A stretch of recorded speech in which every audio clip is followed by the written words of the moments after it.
안녕하세요. 데일리 ESG 이슈. 오늘은 이 ESG 투자 포지티브 스크리닝을 했더니 네거티브보다 투자 수익률이 더 높다라는 얘기를 좀 해드릴까 합니다. 이 ESG 투자를 어떻게 하시면 좋을지에 대한 설명이 포함되어 있으니 오늘 데일리 ESG 이슈 여러분의 투자 포트폴리오에 긍정적인 영향을 좀 끼쳤으면 좋겠네요. 책임 투자 실행을 위한 ESG 투자 실행을 위한 이 투자 후보군 선정 및 포트폴리오 구성 전략은 크게 세 가지입니다. 근데 이게 기관 투자자를 대상으로 해서 사실 개인 투자자들에게는 얼마나 좀 영향을 끼칠지 모르겠어요. 그렇지만 요 내용, 이 뒤에 나오는 핵심 내용들을 좀 들어보시면 요런 투자 방법이 있구나 라는 걸 좀 이해하실 수 있을 겁니다. 사실 개인들은 대형주를 많이 사잖아요. 이 대형주들이 어차피 대기업이기 때문에 ESG 관리를 지금 잘 하고 있기도 해요. 그렇지만 이 장기 투자를 하시고 포트폴리오에 좀 다양화를 꽤 하고 싶으시다라고 하면 이 ESG라는 테마를 가지고 포트폴리오를 한번 꾸려보셔도 나쁘지 않을 것 같습니다. 자, 크게 세 가지인데요. 이 투자 대상 분석 과정에서 재무적 요소 외에 ESG 요소를 통합하는 전략. 이거는 이제 대형 투자자들도 좀 하기 어려운 부분이에요. ESG 요소를 어떻게 모을 것이며 그거에 맞는 ESG 요소를 이 투자 포트폴리오에 얼마나 적용시킬 것이며 이런 것들이 이제 통합 전략이에요. 그리고 이걸 되게 많이 쓰는데 ESG 관련 기준을 적용해서 특정 기업을 선별하거나 배제하는 이 스크리닝 전략을 많이 씁니다. 제일 많이 쓰고요. 나머지는 사회 및 환경 문제 해결을 목적으로 투자 대상을 선정하는 테마 투자 전략인데 요거는 거의 쓰지 않죠. 수익률이 좀 중요하니까 요거는 이제 투자를 한다라는 그 자체의 의미를 좀 부여한 가치를 둔 투자 방법이라고 할 수 있겠습니다. 이 중 이 스크리닝 전략이 책임 투자에서 가장 널리 활용되는데요. 이 두 가지로 나눠집니다. 포지티브 전략과 네거티브 전략이에요. 포지티브 전략은 진짜 잘하는 애들, 우수한 기업을 선별해서 투자하는 애들이고 네거티브 전략이 비교적 쉽죠. ESG 수준이 저조하거나 ESG와 관련한 중대한 위험에 노출된 기업을 배제하는 겁니다. 그래서 사실 네거티브를 분류하는 거는 쉬워요. 이 ESG 등급을 보고 그 중에서도 이게 겹치면서 좀 나쁜 지표를 나타내는 것들이 있잖아요. 그런 애들만 좀 쏙쏙 빼면 되는데 포지티브 전략이 어렵습니다. 어떤 기업이 ESG를 잘 하느냐라고 결정을 내려야 되는데 이 결정 기준이 매우 다양하잖아요. 환경을 잘하는 기업인가? 아닌데 환경은 좀 잘하는데 사회나 거버넌스가 좀 모자라. 그러면 어떻게 판단을 할 수 있겠어요? 예를 들어 파타고니아 아시죠? 이 파타고니아는 자사의 슬로건 자체가 우리 상품을 사지 마. 우리는 우리의 옷이 쓰레기로 되는 것이 정말 문제라고 생각해. 이렇게 얘기를 하는 기업인데 이 기업은 알고 보니 지배 구조가 그렇게 튼튼하진 않아요. 일반적인 ESG 요소에서 지배 구조가 좀 괜찮다라고 얘기하는 그런 요소들을 담고 있진 않거든요. 그치만 환경적인 측면에서 아주 두각을 나타내고 있어요. 그럼 얘네들은 ESG를 잘하는 기업이라고 볼 수 있을까요? 좀 의문점이 들죠. 투자를 하기엔 좀 망설여질 거 아니에요.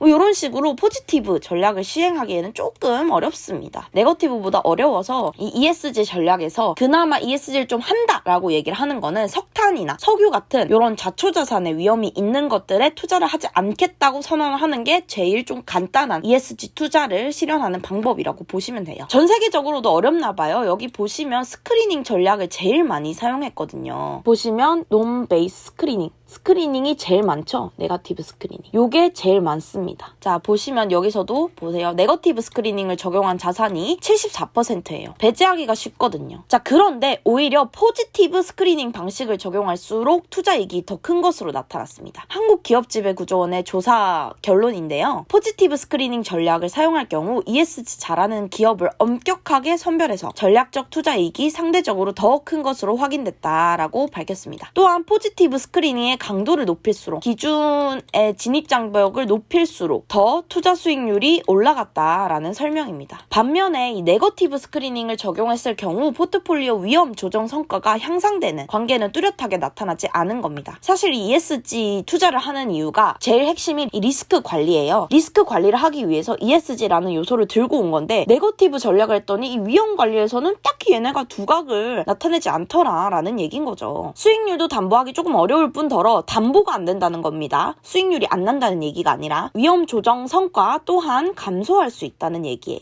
자, 이걸 보시면요. 이 value weighted, equal weight 했을 때 좀 더 포지티브 스크리닝에서도 이 value에 가치를 더 두면 수익률이 높은 것으로 나타났습니다. 근데 이 스크리닝도 그냥 대충 좀 잘하는 기업이다라고 판별해서 했더니 수익률이 튀죠, 이렇게. 이 연구를 진행한 김영석 연구위원은요. 이 포지티브 스크리닝 전략을 활용할 경우 분산 투자 기회 감소에 따른 부정적인 영향보다는 이 위험 수익률 관점에서, 위험 대비 수익률 관점에서 기회가 증가해서 오히려 효율적인 포트폴리오를 구성할 수 있었다는 겁니다. 즉, ESG를 잘하는 기업을 선별해서 투자를 할 경우 리스크 대비 수익률이 높았다는 얘기죠. 하지만 이 환경 및 사회 부분에서 논란의 여지가 큰 기업을 일방적으로 배제하는 네거티브 스크리닝 전략은 자체 포트폴리오의 투자 성과를 약화시킬 우려가 있다라면서 책임 투자 포트폴리오의 수익률을 개선하기 위해서는 네거티브 스크리닝 전략의 강도를 완화하고, 그러니까 뭐 석탄이야 이래서 그냥 배제해라 라는 게 아니라 석탄에서도 이 ESG를 면밀하게 봐서 진입장벽을 좀 낮추라는 거죠. 이 배제를 한순간에 이렇게 딱 결정하는 게 아니라 석탄에서도 이 기업을 면밀히 봐서 그래도 얘네가 S에는 강점이 있었네, 지배구조에는 강점이 있네, 이런 식으로 좀 기준을 완화하라는 얘기입니다. 또한 ESG 부분에서 쟁점과 위험 수익률 관점에서 성과를 종합적으로 검토하여라. 그냥 나쁜 기업 같다고 해서 배제를 하지 말고 이 기업의 성과라든지 이 기업의 위험 요소들을 면밀하게 분석해서 배제를 하든지 포지티브 전략을 사용해서 ESG 잘하는 애들을 선정을 하든지 해라는 얘기죠. 그러나 이 더 근본적인 이유가 있습니다. 이 스크리닝 전략의 유효성이에요. 이 스크리닝 전략의 실효성은 사실 지금 연구 결과마다 상이한 결론을 내고 있어요. 그리고 전통적인 투자 방식에서 스크리닝 투자 방식이 그렇게 효율적인 수익을 가져다 주는 모델이 아닙니다. 그래서 이 자산 운용사들이 그냥 스크리닝 전략만 쓰지 말고 효율적으로 자산을 배분해라, ESG 인티그레이션도 좀 하고 임팩트 투자도 넣고 이런 식으로 고루고루 포트폴리오를 만들어야 된다라는 얘기인 겁니다. 더구나 최근에 국내 ESG 펀드가 주로 차용하는 지수인 이 KRX의 ESG 리더스나 MSCI의 코리아 ESG 유니버셜 지수가 있어요. 이런 것도 결국에는 포지티브 스크리닝 전략을 활용한 거예요. 근데 강도는 모르죠. 근데 이것 또한 포지티브 스크리닝을 활용해서 구성한 벤치마크 지수이기 때문에 운용사가 포트폴리오를 꾸릴 때 벤치마크 지수 이외에도 ESG 통합 전략을 고루 분배하는 것이 수익 관리에 용이하다라고 밝혔습니다. 자, 그래서 개미 투자자 ESG 어떻게 적용하냐? 일단 ESG 잘하는 기업을 선정해라. 그리고 얘네가 공시된 정보를 이용해서 ESG 성과와 수익률 간에 정비례하고 있는지를 파악을 해서 투자 포트폴리오에 넣는 게 좋을 것 같습니다. 예를 들어서 지금 핫한 전기차 테마와 관련된 기업 같은 경우 있잖아요. 이런 기업들도 지금은 이 전기차 때문에 수혜를 입고 있지만요. 이 기업에 알지 못하는 잠재적인 리스크 때문에 또한 사업적인 측면에만 초점을 맞췄잖아요. 그러다가 전기차에 대한 정부 보조금이 줄고 전기차에서 갑자기 수소차로 이렇게 모멘텀이 넘어가는 시점이 오면 전기차 기업에서 냈던 수익률이 또 이제 줄어들 수 있는 거예요. 그렇기 때문에 장기적인 관점에서 ESG를 고려를 할 때 이 기업의 사업적인 성과도 중요하지만 ESG라는 요소를 가미해줘라 라는 게 제가 드릴 수 있는 투자 팁인 것 같습니다. 이 ESG라는 것은 결국 기업의 비재무 정보로 인한 가치를 보는 거예요. 그래서 이 기업 가치를 어떻게 바라볼 것인가 라는 거에 재무적 성과 이외에 ESG라는 비재무적 성과 그리고 기업의 잠재성 등을 좀 보라는 얘기인 거거든요.